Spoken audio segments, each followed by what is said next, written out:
ఈ దొరసానమ్మ చేసే అకృత్యాల్లో భాగం ఏంటంటే, ఈ పెద్దమ్మ తల్లి గుడి ఏరియాలోనే మనం ఎక్కడైతే ఫైట్ చేసామో, ఎక్కడైతే మొన్నంతా పోరాటం చేసి మా గుడి మాకు కావాలి, మా స్థలం మాకు ఇవ్వండి అని అడిగినప్పుడు ఈవిడికి రిప్రజెంటేషన్ కూడా ఇవ్వడం జరిగింది, నగర మేయర్ కాబట్టి.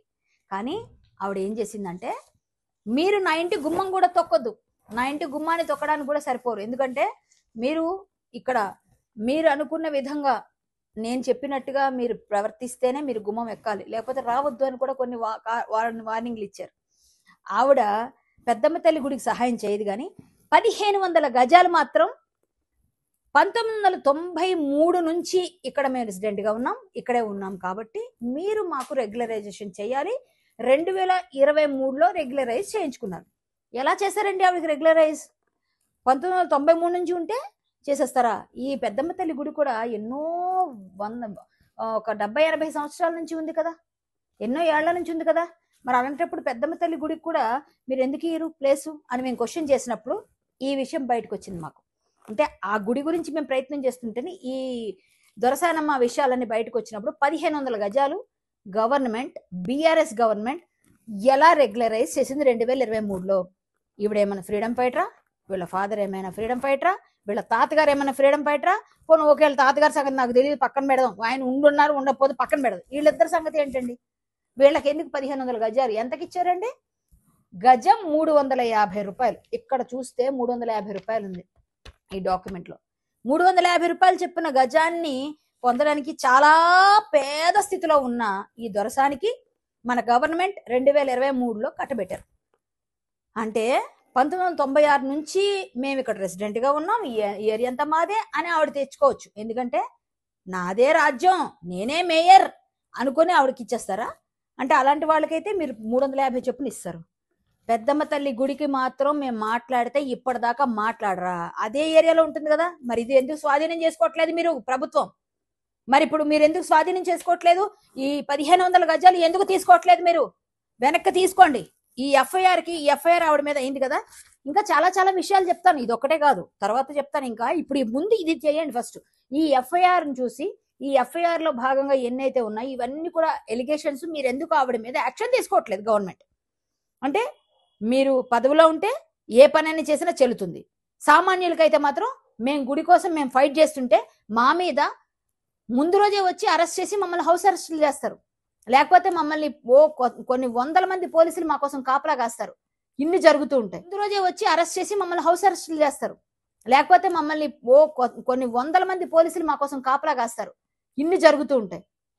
ఈ మేయర్తో మాత్రం మీరు మాట్లాడి గట్టిగా వెనక్కి తీసుకోలేరా? ఇంత పేద మేయర్. అంతేకాకుండా ఈ దొరసానమ్మ అనుచరులందరూ ఏం చేస్తారంటే, ఒక 10 మంది ఉంటారు, ఆ 10 మంది కూడా అక్కడ చిన్న చిన్న చిరు వ్యాపారులు అందరూ వచ్చి వారం శనివారం సంత నిర్వహించుకుంటుంటే ప్రతి ఒక్కరి దగ్గర 100 రూపాయలు కలెక్షన్, ఒక 40-40 వేలు కలెక్షన్ వారానికి. ఈవిడ పైన సరిపోదా శనివారం అనే విధంగా చాలా చాలా ట్యాగ్ లైన్లు పెట్టి పేపర్లలో కూడా పడినా కూడా మనం పట్టించుకోలే. ఆవిడ గురించి పేద పేద కుటుంబీకులు కేకే వారసులు అని రాశారు. మీకు అర్థమైంది కాబట్టి చెప్తున్నా ఎవరన్నది. మరి అప్పుడు కూడా పట్టించుకోలే.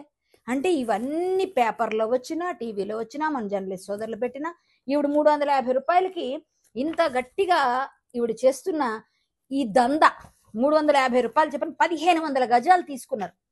ఏమండి మా గుడికి మీరు ఇవ్వడానికి మాత్రం మీకు ఇబ్బందిగా ఉందా?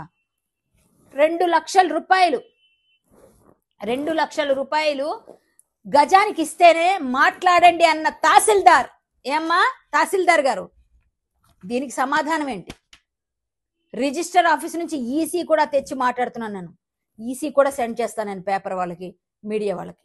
ఈసీ నా దగ్గర ఉంది ఇప్పుడు. ఇంకా కావాలంటే రిజిస్టర్డ్ డాక్యుమెంట్స్ తీసుకుంటాను నేను. ఎందుకు మీరు ఇట్లా చేస్తున్నారు అంటే, మేయర్ని అయితే అడిగే అవకాశం లేదా? మీకు హక్కు లేదా?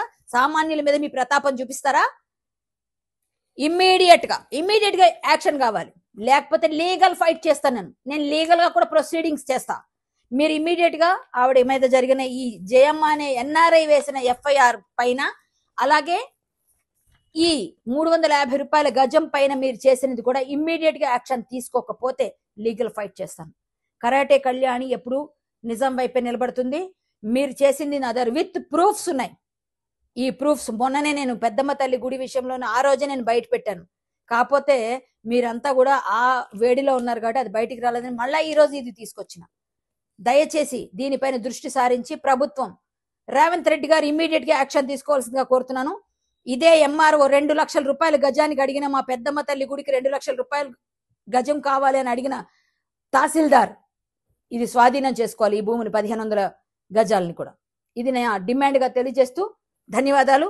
మళ్ళీ వెంటనే వీడియోలో మొత్తం అంతా ఎక్కువ ఒకేసారి చెప్పకూడదు, మెల్లమెల్లగా ఆవిడ గురించి చాలా చాలా ఉన్నాయి. ఎక్కడెక్కడ కబ్జాలు ఉన్నాయో ఎక్కడెక్కడ ఉన్నాయో అవన్నీ కూడా నేను మరొక వీడియోలో చెప్తానని తెలియజేసుకుంటూ జై శ్రీరామ్, భారత్ మాతా కీ జై.